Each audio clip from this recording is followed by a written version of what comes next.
નમો વરિયંતાણમ, નમો સિદ્ધાણમ, નમો આયર્યાણમ, નમો વજ્જાયાણમ, નમો લોહે સૌવસાવણમ. એસો પંચ નમુકારો સૌવ પાવપણાસણો, મંગલાણમ ચ સૌવેશીમ પરમમ વૈ મંગલમ. મંગલમ ભગવાન વીરો, મંગલમ ગૌતમ પ્રભુ, મંગલમ સ્થૂલભદ્રાદ્યા, જૈન ધર્મોસ્તુ મંગલમ. શાશ્વતો શત્રુંજય તીર્થાધિરાજ, પરમ પવિત્ર તીર્થાધિરાજ, જેના 108 નામ, 21 નામ, જેના ગુણગાન ગાતા થાકે નહીં. હજારો શ્લોક, લાખો શ્લોક, કરોડો શ્લોક બોલતા જ જઈએ છતાં પણ જેના વર્ણન શક્ય નથી એવું પરમ પવિત્ર શત્રુંજય તીર્થાધિરાજની છત્રછાયાની અંદરમાં બેસીને આ પ્રવચનો થઈ રહેલા છે. પ્રવચન એવી જગ્યામાંથી થાય છે, મેવાડ ભવનના ઉપાશ્રયમાંથી, કે બરોબર બારીમાંથી ગરવો ગિરિરાજ શત્રુંજય તીર્થાધિરાજ દેખાય છે. જ્યારે પણ આ તીર્થાધિરાજ જોઉં, યાત્રા કરું, અનેક ભવ્ય પરાક્રમ કહાનીઓ, એની સાહસ કથા, આ શત્રુંજય માટે જે લોકો મરી ખૂપ્યા છે, એ લોકોએ જે લોકોએ બલિદાન આપી દીધા છે, એની અદભુત કથાઓ આંખની સામે તરવરતી જાય. એ 16 ઉદ્ધારની કથા તો છે જ, એ સિવાયની પણ અવાંતર અનેક કથાઓ. આ તીર્થ ઉપર થયેલા હુમલા, આ તીર્થ ઉપર એક સમય એવો હતો કે લગભગ 100 થી 150 વર્ષ સુધી, 125 થી 150 વર્ષ સુધી શત્રુંજય તીર્થાધિરાજના આદિનાર પરમાત્માની માત્ર મસ્તકની પૂજા થતી હતી. માત્ર મસ્તક. આ તીર્થ ઉપર જઈ નતું શકાતું, એટલો અડ્ડો બની ગયો હતો વિલાસીઓનો. દારૂ, માંસ, શરાબ, જુગાર, મિથ્યાત્વી દેવતાઓ, એટલો કપરો સમય હતો મોગલોના સમયની અંદરમાં કે જૈન સંઘ રડે, માથા કોટે, માથા પછાડે. તીર્થ બનાવવું છે, નવું બનાવવું છે, નવું ગિરિરાજનું નવું દેરાસર બનાવવું છે, નવી મૂર્તિ ભરાવી છે, પણ નથી ભરાવી શકતા, કારણ કે સમય જ કપરો હતો. એવા કપરા સમયમાંથી આ શત્રુંજય તીર્થાધિરાજ ગુજર્યું છે, એ પસાર થયા છે. અને એ સમયની અંદરમાં જે લોકોએ બલિદાનો આપ્યા, પરાક્રમ કર્યું, આના માટે જે સાહસ કર્યા, એના માટે જે કુરબાનીઓ આપી, જે બલિદાન આપ્યા, એ બધાની એક અદભુત ગૌરવ ગાથા છે. ક્યારેક શત્રુંજયમાં ચોમાસું કરવાનું થશે ત્યારે બધી ગૌરવ ગાથાઓને કહેતા 4 મહિના નીકળી જાય. એટલો અદભુત ઇતિહાસ, એટલી અદભુત કથાઓ, એટલી સાહસ, રોમાંચક, રહસ્ય ભરપૂર, દિલ ધડક, રૂવાડા ખડા કરીને, દિલની ધડકન बढ़ાવીને અને શરીરની નસની અંદરમાં ખુન્નસ અને એક ધર્મ જનૂન પેદા કરીને એવી અદભુત કથાઓ છે. ક્યારેક એ તો જ્યારે સમય આવશે ત્યારે એ વાત કરીશું. પણ આજે જ્યારે પણ તીર્થની યાત્રા કરવા માટે જાઉં, લગભગ રોજ યાત્રા કરવા જાઉં છું. 10 દિવસ માટે ચાન્સ મળ્યો છે, વધારે રહેવા નથી મળવાનું. 14 વર્ષે આવ્યા, પૂરા 14 દિવસ પણ નથી, માત્ર 10 દિવસ. બસ એ તીર્થાધિરાજની રોજ યાત્રા કરવા જાઉં. એક વસ્તુઓને ઝીણવટથી નિહારું છું. એક જિનાલય, એક પ્રતિમા, એક ભક્તો, એક તીર્થની વાતો, આ બધું જ નિહારતા ક્યારેક ગૌરવ પણ થાય, એક છાતી ગજગજ ફૂલે છે. પરંતુ 2-4 કરુણ દ્રશ્યો જે જોવા જ પડે એવા છે, જોવા નથી ગમતા, જોઈ પણ નથી શકાતા, પણ હવે કોઈ ઈલાજ નથી આપણી પાસે. એમાં સૌથી પહેલું દ્રશ્ય તો એ છે કે શત્રુંજય તીર્થાધિરાજનું જે બાબુનું દેરાસર, અને એ બાબુના દેરાસરની બહાર જે એક દુકાન છે, એ દુકાનની અંદરમાં હજી પણ લોકો ખરીદી કરે છે. કેમ નથી સમજતા લોકો? આટલી બધી પ્રચાર છે. એ વ્યક્તિએ શું કનડગડ કરવામાં નથી બાકી રાખ્યું આપણું. એક તો અનધિકૃત કબજો જમાવીને બેઠેલા છે. આપણી દયાને એને બહુ ઉલટી રીતે પકડેલી છે, અને બધી જ રીતે સુરાપુરા ગણાય એવા વ્યક્તિને હજી પણ લોકો, હું નીચે ઉતરતો હતો, ગઈકાલની જ વાત કરું, અને એક બહુ સુંદર સારું ફેમિલી હતું, અને ત્યાં ખરીદી કરતા હતા. એને ખરીદી પતાવી દીધી, અને એટલામાં મારી નજર પડી. મેં ભાઈને ઇશારો કરીને આગળ લઈ ગયો, અને પછી કીધું, ભાઈ आपको पता नहीं है कि यहाँ पे कुछ खरीदी नहीं करनी चाहिए? पता है इस व्यक्ति ने क्या करा है? पढ़ लो इधर बोर्ड, ત્યાં બધા જે બોર્ડ લગાવેલા છે. ગુરુદેવ मुझे कुछ भी पता नहीं है, मुझे इस बारे में कुछ भी ज्ञात नहीं है. પછી મેં એને સમજાવ્યું, પ્લીઝ ફરી જ્યારે પણ યાત્રા કરવા માટે આવો, કોઈ પણ ચીજની જરૂર પડે નીચેથી ખરીદી લેજો. તમને જે પણ ચીજની જરૂર પડતી હશે એને અહીંયા ખરીદી નહીં કરતા. અહીંયા ખરીદી કરવી એટલે જાણે કે તીર્થને આપણે વેચી મારીએ છીએ. એ વ્યક્તિ વસ્તુ નથી વેચતો, આપણી પાસેથી તીર્થ વેચાવી મારે છે. આપણે ખરીદી નથી કરતા, આપણે તીર્થને વેચી રહેલા છીએ. અને બીજું ન્યુસન્સ દેખાય છે ડોલીવાળાનું. ભલે એમાંથી સારા માણસો પણ હશે, પણ એ ડોલીવાળા ઉપર જે બેઠેલા હોય, અમે લોકો તો 5:30 ચડી જઈએ અને જ્યારે પાછા નીચે ઉતરીએ અને એ પાછા ઉતરીએ એટલે મોતીસા દેરાસરના આજુબાજુનો જે આખો લાંબો સરંગ પટ્ટો છે ચાલવાનો, રામપુરથી શરૂ કરીએ અને છેક મોતીસા દેરાસર સુધીની જે ચાલવાનો આખો જે પટ છે, ચાલવાનો આખો રસ્તો, એની બે બાજુ ડોલીવાળા કોઈ સૂતા હોય, કોઈ બીડીઓ પીતા હોય, કોઈ તમાકુ ખાતા હોય, કોઈ તમાકુના કાગળ નીચે ફેંકતા હોય, કોઈ જરદા ખાતા હોય, એની પડીકીઓના કાગળ નીચે ફેંકતા હોય. આમ એમ થઈ જાય કે શું કરી નાખીએ, શું સમજાવી દઈએ, આ ડોલીવાળાને શું કરી દઈએ, શું કહી નાખીએ, પણ કશું જ નથી થતું. નીચી નજરે મૂંગા મોડે જાણે કે બાયલા બનીને એટલી શરમ આવે છે જાત ઉપર, કશું જ ન કરી શકીએ આપણે તીર્થ માટે. પણ હજી પણ લોકો સમજતા કેમ નથી કે શત્રુંજય તીર્થની અંદરમાં આવો છો તો આ તીર્થાધિરાજની અંદરમાં શત્રુંજય તીર્થના દર્શન કર્યા, તલેટીમાં મસ્તક ઝુકાવ્યું, તલેટીમાં એકાદ કોઈ શિલાને તમે સ્પર્શ કરી લીધો ને તોય તમારી યાત્રા થઈ ગઈ. શક્તિ હોય તો ઉપર ચડો, ભલે 2 કલાકે 2.5 કલાકે ચડજો, પણ નથી તો બાબુના દેરાસરે યાત્રા કરી લો એટલે સંતોષ થઈ ગયો, તીર્થયાત્રા થઈ ગઈ. આમાં કોઈ તમારી ઉપર ચડવાની જરૂર નથી. પરંતુ હવે એક લોકોની ભાવના, આદિનાથ પરમાત્માનું મુખારવિંદ નિહારવાનું, રાજાધિરાજ જેવા દાદા આદિનાથ અને એ પ્રભુને નિહારવાની લાલચ તો બધાને હોય. અને એના કારણે આ જે ન્યુસન્સ થતા હોય છે ને, આવા 2-4 ન્યુસન્સોને બાદ કરતા આ તીર્થાધિરાજનો જય જયકાર છે. તીર્થોમાં નાના નાના બાળકો ચડતા જોવા માટે મળે. કેવી નાની નાની દીકરીઓ, નાના નાના છોકરાઓ, દીકરાઓ આમ મજેથી યાત્રા કરવા માટે ચડે. ભલે થોડાક હાંફે, થોડાક મમ્મી પપ્પાને કે મમ્મી ક્યારે આવશે, કબ આયેગા, કહા તક પહોંચે, કિતના પહોંચા. બસ આ દાદાનું એક આકર્ષણ જ એવું અજીબ છે કે ભલી વ્યક્તિને ખેંચીને નીચે લઈ આવે છે, નીચેથી ખેંચીને ઉપર પહોંચાડી દે છે. પરંતુ આ 2-4 ન્યુસન્સ જે હવે કદાચ અટકી શકે એમ નથી આપણાથી, અને જો અટકાવી દઈએ તો અટકી શકે એમ છે. ભીષ્મ સંકલ્પ નહીં, લોખંડી સંકલ્પ. બસ કોઈ પણ હિસાબે બાબુના દેરાસરની બહાર જેની દુકાન છે એને આમ ખરીદી નહીં, ત્યાં ચકલું પણ ન ફરકવું જોઈએ. એક વ્યક્તિ એની સામે ડોકાવો ન જોઈએ. આપણો જૈન, અજૈનની વાત છોડી દો જેને ખબર નથી. અને તમારા અજૈન મિત્રો કદાચ યાત્રા કરવા આવતા હોય, તમને ખબર હોય, કોઈ સ્કૂલ વગેરેમાંથી આવતા હોય, પ્રિન્સિપલ જાણકાર હોય, તો એને હાથ જોડીને કહેજો કે સાહેબ જે પણ ખરીદી કરવી હોય નીચેથી પતાવી દેજો. તમારા બાળકોને સ્ટ્રિક્ટલી સૂચના આપી દેજો કે અહીંયાથી ખરીદી બિલકુલ ન કરે. આ તીર્થ વેચી રહેલા છીએ ખરીદી કરીને. બાકી રોજ યાત્રા ચાલે, ગિરિરાજના ગુણોનું ગુંજન ચાલે છે. બસ યાત્રા કરતા જઈએ, નીચે ઉતરતા જઈએ, અનેક સમણી ભગવતો દર્શન થાય, ગામના ભક્તોના દર્શન થાય. એમાં ગઈકાલે આખી પ્રદક્ષિણા ફરતો તો, મોટી પ્રદક્ષિણા, ધીરે ધીરે નિરીક્ષણ કરતા એમાં બરોબર જે 52 જિનાલય, નવું 52 જિનાલય દેરાસર છે, ત્યાં અંદરમાં જવાના રસ્તાની 2-4 ડેરીની બાજુની અંદરમાં એક શાવક ભાઈને મેં જોયા. 2 કપડા પાથરેલા હતા, એક પ્લાસ્ટિકની થેલી હતી. કેટલીક વસ્તુ એક ડબ્બામાંથી કાઢીને પ્લાસ્ટિકની થેલીમાં નાખે, કોઈક વસ્તુ નીચે જે પાથરેલું કપડું હતું એની અંદરમાં નાખે. એટલે મેં જોયું કે આ ભાઈ શું કરી રહેલા છે. બહુ સજ્જન શાવક દેખાતા હતા. એટલે જઈને પૂછ્યું, ભાઈ આ શું કરી રહેલા છો? સાહેબ બસ સ્વૈચ્છિક સેવા કરું છું, 1 વર્ષથી ગિરિરાજની અંદરમાં રહું છું, બસ જિંદગી ગિરિરાજને સોંપી દીધી છે. અહીંયા તીર્થયાત્રાની અંદરમાં ભૂલેલા બટવા, ભૂલાઈ ગયેલા રૂમાલો, ભૂલાઈ ગયેલા કપડા, અથવા તો જે પણ કાંઈ પ્લાસ્ટિક વગેરે હોય, કાંઈ પણ હોય, આ બધું જ અહીંયા જમા કરું છું. એમાંથી 2 ભાગ જુદા પાડું છું, બધી અલગ અલગ થેલીઓ બનાવું છું.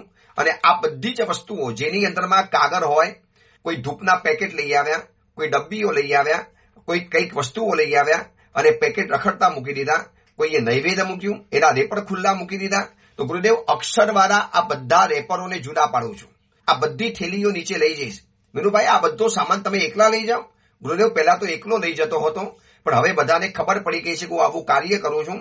એટલે જેટલા 99 વાળા હોય, કોઈ કાયમી યાત્રિકો આવતા હોય, એ બધાને ખબર છે. એટલે પહેલેથી કહી રાખે કે અંકલ આવું કંઈ પણ હોય તો એક થેલી અમને આપી દેજો, અમે નીચે લઈ જઈશું. અને એ ભાઈએ જે ઉલટનાની જે વાત કરી, સાહેબ 1 વર્ષથી આ સેવા કરું છું, સંજયભાઈ નામ છે એમનું, મુંબઈની અંદરમાં રહે છે. મેરુભાઈ તમે 1 વર્ષથી અહીંયા રહો છો તો ક્યાં રહો છો, કઈ ધર્મશાળામાં, તમને કોણ રાખે છે?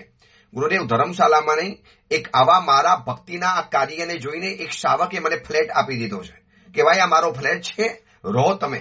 હું જમવાની વ્યવસ્થા, મને સાહેબ એટલું તો હું કમાઈ લઉં છું, મારું પેન્શન આવે છે, હું કમાઈ લઉં છું અને જમવાની વ્યવસ્થા કરી લઉં છું, પણ પૂજા નહીં, પક્ષાલની લાઈનમાં નથી ઉભો રહેતો, પૂજા વગેરે નથી કરતો. મેં કીધું ભાઈ તમે પૂજા નથી કરતા, તમે મહાપૂજા કરો છો, તમે પક્ષાલ નથી કરતા, તમે મહા અભિષેક કરી રહેલા છો. આ શત્રુંજય તીર્થની આટલી અદ્ભુત સેવા કરવાની તમારી તમન્ના, એ ભાઈએ જે વાત કરીને ખરેખર દ્રશ્ય જોવા જેવું છે. ક્યારેક તીર્થની યાત્રા કરવા માટે આવો, આવી ભમતીની અંદરમાં તમને આવું કામ કરનારા કોઈ શાવક ભાઈ મળી જાય, એ સંજયભાઈ નામ હશે. આવા તો કેટલાય પ્રસંગો રોજ રોજ રોજ જોવા માટે મળે છે. મેં તમને કીધું ને, છાતી ગજગજ ફૂલી જાય એવા પણ ભવ્ય પ્રસંગો જોવા માટે મળે છે. અને દિલની અંદરમાં એક કાપો પડે, આઘાત પડે, દિલના ટુકડા થઈ જાય એવા ન્યુસન્સો પણ જોવા માટે મળે છે. જે છે પણ ગિરિરાજનો એક પ્રભાવ અલગ હશે, મહિમા અલગ હશે, એની એક આકર્ષણ, એની એક મોહિની બિલકુલ અલગ રહેલું છે. બસ એક એક તમને જે પણ સમાચાર મળતા જશે, વાતો કહેતો જઈશ. ગિરિરાજની કેટલીક વિશેષતાઓ પણ વિચારી છે, એનું પણ એક અલગથી 1-2 પ્રવચનો આપીશું. સેમી ઇતિહાસ, બધો ઇતિહાસ તો કહી શકાય એમ નથી, બહુ ભવ્ય અને લાંબો અને રોમાંચક ઇતિહાસ છે. ગિરનારજી તીર્થ અને શંખેશ્વરજી તીર્થ, એનાથી કંઈક હડકે ઇતિહાસ આ શત્રુંજય તીર્થનો છે. આપણે અવસરે વાત કરીશું. આપણા જે પ્રવચન રૂટીન ચાલુ છે કુવલઈ માલાના, માર્ગ ભૂલેલા જીવન પથિકોની પ્રતિબોધ કથા, આજથી 1245 વર્ષ પૂર્વે બનેલો 4 પ્રસ્તાવ અને 17,000 શ્લોકોની અંદરમાં ફેલાયેલો આ કુવલઈ માલા નામનો ગ્રંથ. ક્રોધ, માન, માયા, લોભ અને મોહ, આ 5 દોષોની જે પીડા, આ 5 દોષોની પરેશાની, આ 5 દોષો ભેગા થઈ અને જે વિશ્વ ઉપર જે એટેક કરવા તૈયાર થયેલા છે, એનાથી બચવા માટે, એનું ડિફેન્સ કરવા માટે, એના એટેકને નિષ્ફળ કરી દેવા માટે, જેમ હમાસવાળાએ ઇઝરાયલ ઉપર એક સાથે 1500 રોકેટ છોડેલા હતા, પણ એની એક સિસ્ટમ બનાવેલી છે, સંરક્ષણની સિસ્ટમ ડોન નામની. એનાથી એ બધા જ એટેકોને એને હલાવી દીધા. લગભગ બધા જ રોકેટ, મિસાઇલ્સ સીધા આકાશની અંદરમાંથી તોડી પાડ્યા. બસ તો આ 5 દોષોના મિસાઇલ્સ જયારે તાડકે, ત્યારે આપણે પણ આવી કોઈક સ્વાધ્યાય, આવા ગ્રંથના પ્રવચનોની સિસ્ટમ દ્વારા એને ફેલ કરી શકીએ છીએ. અને આ ગ્રંથ આખી પદ્ધતિ આપણને કથા દ્વારા બતાવે છે, બધી જ વાત કથા દ્વારા રજૂ કરે છે. કથા જાણતા જાણતા ત્યાં સુધી પહોંચ્યા છે કે કુવલઈચંદ્ર કુંવર અને કુવલઈ માલાને એ સુંદર મુનિવર પોતાની આત્મકથા, અદ્ભુત આત્મકથા બતાવી રહેલા છે. કે એ ઉપાધ્યાયે ચિત્રપટ મને જે બતાવ્યો સંસાર ચક્રનો, અને એમાં 4 ગતિની જે વાતો બતાવી, નરકનું વર્ણન બતાવ્યું. હવે મને દેવલોકની દુનિયાના દર્શન કરાવ્યા કે રાજકુંવર, એક દેવલોકની પણ એક અજીબ દુનિયા છે. મનુષ્ય ગતિની વાત જોઈ લીધી, તિર્યંજ ગતિની વાત જોઈ, નરક ગતિના પણ ભયંકર દુઃખોની વાત કરી. હવે એક દેવલોકના દિવ્ય સુખોની એક વૈભવી દુનિયા પણ છે, જ્યાં પ્રકૃષ્ટ પુણ્ય હોય, જેને ઉત્તમ સુકૃત કર્યું હોય, ભલે મને કે કમને, ઈચ્છાએ કે અનિચ્છાએ, સ્વેચ્છાએ કે પરાણે, પણ જે સુકૃત કર્યું હોય એનાથી એના જીવનમાં જે પુણ્ય પેદા થાય, એટલે વિશિષ્ટ પુણ્યશાળીઓ, જેને બહુ પુણ્ય ભેગું કર્યું હોય, એ પુણ્ય ભોગવવા માટે આવા સ્વર્ગની અંદરમાં એને જવાનું પડે છે. જોઈ લો રાજકુમાર, દિવ્ય વસ્તુની અંદરમાં બિછાવેલી આ એક શૈયા છે. જેમ નરકની અંદરમાં કુંભીની અંદરમાં જન્મ થાય છે, એનાથી ઉલટું વિપરીત સોનાની શૈયા, એકદમ મસરૂણ ગાદી, એકદમ માખણના પિંડ જેવી ગાદી છે. અને એની ઉપર અચાનક એક વ્યક્તિનો જન્મ થાય છે. જેવો જન્મ થાય એટલે સુગંધ છવાઈ જાય, પુષ્પોની વૃષ્ટિ થવા માંડે, ઢોલ નગારા વાગવા માંડે, શંખનાદ થવા માંડે, ભેરીનાદ થવા માંડે, સેવક દેવતાઓ જય જયકાર કરવા માંડે, અમારા સ્વામીનો જય થાવ, અમારા સ્વામીનો જન્મ થયો. નરકથી બિલકુલ ઉલટું દેવશૈયાની અંદરમાં મણિ, કુંડલ અને હારને ધારણ કરનારા સુંદર કાંતિવાળા દેવો ઉત્પન્ન થાય છે. મનુષ્ય યોનિની જેમ નહીં કે પીડા સાથે જન્મ થતો હોય, બિલકુલ સ્વેચ્છાએ બસ એક દેવશૈયા હોય. દેવશૈયાની અંદરમાં એક મનુષ્યનો આકાર, દેવનો આકાર એ સીધો અંદરમાંથી ચડી જાય અને જય જયકાર થતા જાય. અને એનાથી જ્યારે આ દેવતા ઉઠે અને ઉઠ્યા પછી દિવ્ય વસ્તુને ધારણ કરે, દિવ્ય અલંકારોથી ભૂષિત થાય અને પોતાના સુંદર દેહવાળા દિવ્ય રૂપને જોઈ અને એ વિચારે કે મારો જન્મ અહીંયા કેવી રીતે થઈ ગયો, હું અહીંયા કેવી રીતે આવ્યો, આવો દિવ્ય સુખ, આવો દિવ્ય અનુભવ, આવા સુંદર આકૃતિવાળા મનુષ્યો, જ્યાં નજર નાખે ત્યાં દિવ્ય સુખો, દેવતાઈ વૈભવ, હીરા માણેક મોતી રત્ન પન્ના, જે જો નજરની અંદરમાં નાખો અને એને થાય કે હું ક્યાં આવી ગયો, હું કોણ છું, કેવી રીતે મારો જન્મ થયો, અને અવધિ જ્ઞાનનો ઉપયોગ મૂકે, ત્યાં ખબર પડે કે હા, ગયા ભવની અંદરમાં તપસ્યાઓ કરી હતી, યાત્રાઓ કરી હતી, શત્રુંજય તીર્થાધિરાજની યાત્રા કરી, ગિરનારની યાત્રા કરી, શંખેશ્વરની યાત્રા કરી, અલગ અલગ તીર્થોની યાત્રા કરી, તપસ્યા કરી, દાન દક્ષિણા કર્યું, પુણ્ય વધાર્યું, અને આ બધાના કારણે જે મારું પુણ્ય પેદા થયું એનાથી અહીંયા આવેલો છું. અને પછી દેવતાઓના આચારો શરૂ કરે. જોઈ લો રાજકુંવર, આ બધું જ મેં અંદરમાં દોરેલું છે. તમને એક એક દ્રશ્યો બતાવું છું કે કેવો સુંદર કાંતિવાળો દેહ એનો શોભી રહેલો છે. એમાં વરી પાછા દિવ્ય અલંકાર, એક તો શરીર જ એવું સુંદર છે, એમાં વરી પાછા આવા દિવ્ય અલંકારો હોય એટલે શરીરની શોભા કઈ અલગ જ થઈ જાય છે. પછી આ દેવતા જંગલના મત્ત હાથી, જેમ ઘણી હાથણીઓના જૂથથી પરિવરેલો હોય એવી રીતે આ દેવતા એ વિમાનનો માલિકનો દેવતા અનેક દેવ દેવીથી સતત પરિવરેલો હોય, ઘેરાયેલો હોય. એક હાથીની આજુબાજુમાં જેમ અનેક હાથણીઓ હોય, એના દીકરા દીકરીઓ હોય, સંતાનો હોય, એવી રીતે આ પણ દેવલોકના દેવતાની સાથે સતત એના પરિવાર એનાથી પરિવરેલા હોય, સાથે ને સાથે રહેતા જાય.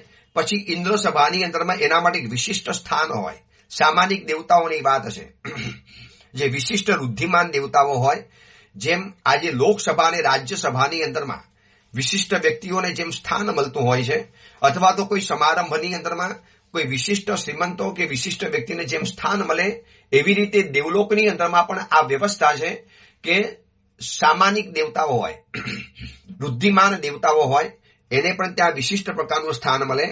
અને ઇન્દ્ર સભાની અંદરમાં જો આ બેઠેલો તમને દેવતા દેખાય છે, દિવ્ય રૂપવાળા, ઐરાવણ હાથી ઉપર આરૂઢ થયેલા, વીજળીની લતા જેવા અને જાજલ્યમાન તેજ જેવા, જો આ દેવતાનો દેહ મેં અહીંયા ચિતરેલો છે, એની સામે મનુષ્યનો શરીર તો બહુ ફિક્કું લાગે. જોઈ લો રાજકુમાર, અને આપણે આ દેવના ભવોની અંદરમાં પણ અસંખ્ય વાર ઉત્પન્ન થયેલા છીએ. એકાદ વખત નહીં, અનેક વાર આપણે ઉત્પન્ન થયેલા છીએ.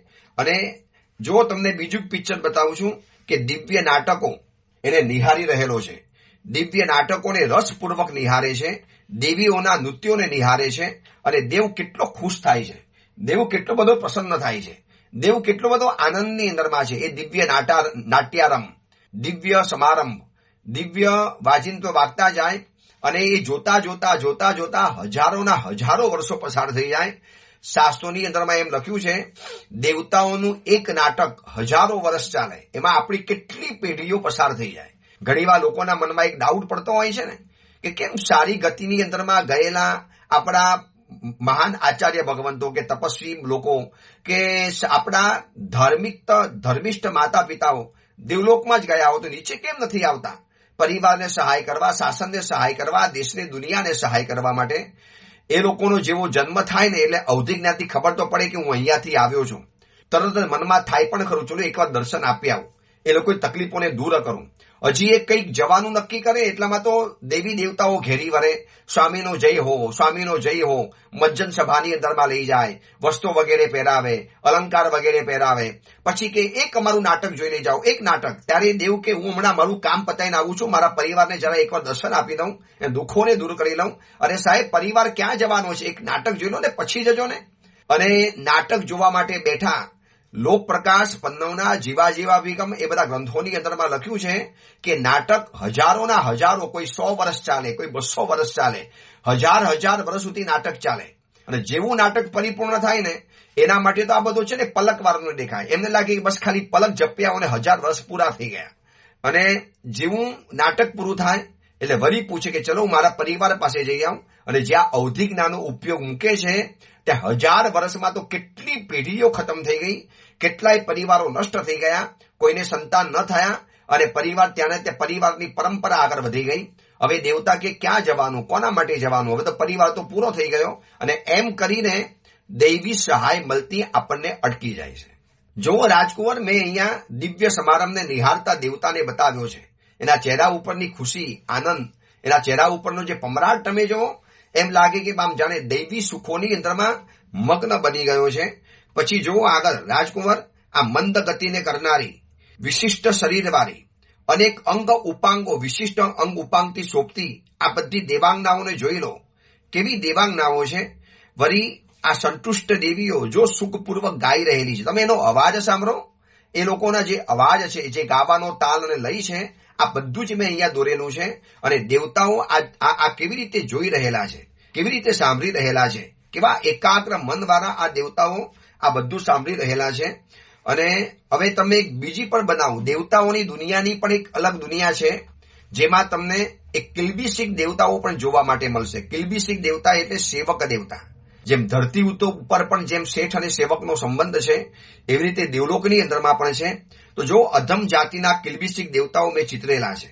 એ લોકો દેવલોકમાં તો ઉત્પન્ન થયા છે, પરંતુ ત્યાં અધમ કાર્ય કરવાનું, ક્યારેક હાથી બનવાનું, ક્યારેક ઘોડા બનવાનું. ઇન્દ્રને ક્યારેક સવારી મન થાય તો એરાવત હાથી બની જવાનું. ઇન્દ્રનો ક્યારેક પ્રસંગ હોય તો એને ઢોલ નગારાનું સ્વરૂપ આપી દેવાનું. દેવલોકમાં પશુઓ નથી હોતા. આ કિલ્બિશિક દેવતાઓને જ પશુઓનો રોલ ભજવવો પડતો હોય છે. એ લોકો જ વૈક્રિય શરીર વિકુરવે, એને બહુ દુઃખ થાય.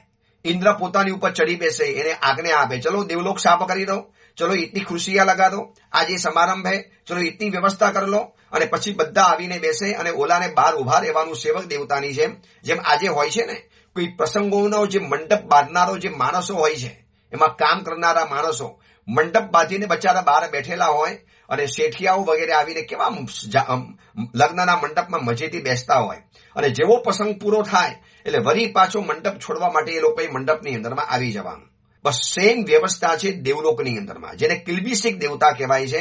આ ભવની અંદરમાં જેને આરાધના કરી, પણ સાથે વિરાધના ભરપૂર કરી, સદોષ આરાધનાઓ કરી, દોષ સાથેની આરાધના કરી, પછી ભક્તિ પણ કરી, પણ હલકા દ્રવ્યથી કરી, પારકા અને પરાયા દ્રવ્યથી કરી. બસ એ બધાનું પુણ્ય ઓછું પડ્યું એટલે કિલ્બિશિક દેવતા છે.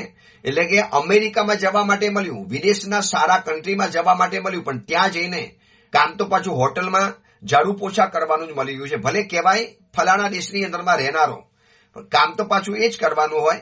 ભલે કહેવાય દેવલોકની અંદરમાં પણ કહેવાય છે કિલ્બિશિક દેવતા. આ કિલ્બિશિક દેવતાઓના ચહેરા ઉપરની તમે ઈર્ષા જુઓ, એના ચહેરા ઉપરનું દુઃખ જુઓ, એના ચહેરા ઉપરની ઉદાસી જુઓ. છે દેવલોકની અંદરમાં, પણ એની દેવલોકની દુનિયાના સુખ એની પાસે છે જ નહીં. અને સતત મનની અંદરમાં થયા કરે, યાર ધર્મ તો કરતો હતો, ભાવ સાથે કર્યો તો શું વાંધો હતો, ભક્તિ તો કરતો હતો તો મારા દ્રવ્યથી કર્યો તો શું વાંધો હતો, આરાધનાઓ તો કરતો હતો, એને વધુ આનંદ સાથે, વધુ વિધિ સાથે, આદર સાથે કરી હોત તો શું વાંધો હતો. કરવાની તો હતી જ, પણ ઉતાવળ કરી, વેઠવારી, ક્યારે પતે. સંવત્સરી પતિક્રમણ ખાલી વર્ષમાં એક જ કરે, 10 વખત ઘડિયાળ જોવે, અથવા તો દિવસમાં એક સામાયિક કરે, પણ 10 વાર ઘડિયાળ જોવે, ક્યારે પારું. સતત મનની અંદરમાં આ ગોળ ગોળ વિચાર ચાલ્યા કરે. તો જોઈ લો એના ચહેરા ઉપરની જે ઈર્ષા, દુઃખ, તકલીફ, પીડા. પછી જો કોઈક દેવતા, એનો પોતાનો ચેવનકાલ હવે નજીક આવ્યો છે. કોઈ પણ દેવતા દેવલોકમાંથી ચેવવાનો હોય તો 6 મહિના પહેલાથી એને સૂચના મળી જાય છે, નોટિસ મળી જાય. આપણી ભાષામાં નોટિસ થઈ જાય. શું નોટિસ થાય? એક તો એની આંખો ફરફરવા માંડે, બીજા નંબરમાં એને પહેરેલી જે માલા છે કરમાવા માંડે, અને એના પગ જમીનને ટચ થવા માંડે. એટલે દેવતાને 6 મહિના પહેલાથી ખબર પડી જાય, અને માથા પછાડે કલ્પાંત કરે, આ છોડીને ચાલી જવાનું. આવી દેવીઓ, આવી અપ્સરાઓ, આવું સુખ, આવું દિવ્ય વૈભવ, મરીને પાછું માનવની દુનિયામાં જવાનું. એ ગંધાતું પેટ, મલ અને અશુચિ ત્યાં ભરેલા પેટની અંદરમાં 9 મહિના ઊંધા મસ્તકે રહેવાનું. ક્યાં દેવલોકની દુનિયા જ્યાં અશુચિનો નામો નિશાન નથી, અને ક્યાં મનુષ્યનો ભવ, સતત ગંદુ ગોબરું શરીર અને સાવ અશુચિમય શરીર, અને એમાં 9 મહિના રહેવાનું, વળી જન્મ લેવાનો, અને વળી પછી આ કરવાનું. એમ કહેવાય છે કે મોટા ભાગના દેવતાઓ ચવે છે, અસંખ્ય દેવતાઓ ચવે છે દેવલોકમાંથી. પ્રત્યેક સમયે એમાંથી મોટા ભાગના, અડધા ઉપરના મોટા ભાગના જીવો તિર્યંજ ગતિની અંદરમાં રવાના થઈ જાય છે. બધું જ પુણ્ય ખતમ કરી નાખે દેવલોકની અંદરમાં. રત્નની વાવડીઓ, મજા કરવાની, અપ્સરાઓ સાથે મોજ મજા કરવાની, તીર્થંકરની દેશનાઓમાં નહીં જવાનું. પછી જન્મ કલ્યાણ વગેરેના અભિષેક વગેરે પ્રસંગો હોય એમાં પણ નહીં જવાનું, મજા કરી લેવાની. અને એ મજા કરતા કરતા ઓછામાં ઓછું 10,000 અને વધુમાં વધુ 33 સાગરો પંપનું આયુષ્ય. અને એની અંદરમાં મોજ મજા અને રંગ રાગની અંદરમાં જિંદગી પૂરી કરી નાખે. અને જ્યારે ચેવવાનો સમય આવે છે, સિમ્ટમ્સ તો ખબર પડી જાય, આ બધા માલા કરમાઈ ગઈ, આંખો ફરફરવા માંડી, જમીનને પગ અડવા માંડ્યા, અને એના કારણે પુષ્પમાલા કરમાઈ ગઈ, કાંતિ ઓછી થઈ ગઈ. એના કારણે જે દેવતા રુદન કરે છે, જે માથા પછાડે છે, પછી એનો મિત્ર દેવતા કહે, ભાઈ રડવાથી નહીં થાય, હવે તો મરવું તો પડશે, જવું જ પડશે. ચલો કોઈ તીર્થંકરને જઈને પૂછે આવે. એમાં તીર્થંકર પરમાત્માને જઈને પૂછે, પ્રભુ મરીને ક્યાં જવાનો? પ્રભુ તો કેવળ જ્ઞાન દ્વારા કહી દે કે ભાઈ તું ફલાની તિર્યન ગતિમાં જવાનો, અથવા તો ફલાના મનુષ્યના ગરીબના ઘરમાં તારો જન્મ થવાનો. અને એનાથી જેને વધુ પીડા થાય, ગરીબના ઘરમાં અહીંયા આ દેવતાઓનો વૈભવ, અને ત્યાં ખાવાના ફાંફા, કપડાં પણ નહીં મળે, કોઈના ફાટેલા વસ્ત્ર પહેરવાના, પોતાનું ઘર પણ નહીં, દિવસ રાત ગધા મજૂરી, મહેનત અને પરિશ્રમ કરવાનો, ત્યારે માળ કંઈક જીવનમાં સુખ મળે. તો આવી દુનિયા છોડીને જવાનું, અને એનો જે પસ્તાવો, એનો જે આક્રંદ, એનું જે રુદન, એના જે માથા પછાડ જે રુદન હોય ને, એ દેવતાનું રુદન. જો રાજકુમાર મેં અહીંયા ચિતર્યું છે, જોઈ લો, આ દેવતાઓની પણ દુનિયા છે. દેવલોકના દેવને આંખમાંથી ભલે આંસુ ન પડે, પરંતુ દુઃખ તો એટલું જ થાય. એના ચહેરા ઉપરની જે ઉદાસી અને સંસાર ચક્રના ચિત્રપટની અંદરમાં એ દેવતાઓની ઉદાસી ચિતરવાની અંદરમાં આવી છે. એક વ્યક્તિને સત્તા મળી હોય 5 વર્ષ માટે, એમાંથી 4.5 વર્ષ તો મજેથી નીકળી ગયા. હવે 6 મહિના જયારે બાકી હતા ત્યારે ખબર પડી હવે ચૂંટણી આવશે, એમાં હારી જવાનું છે, ટિકિટ મને મળી નથી.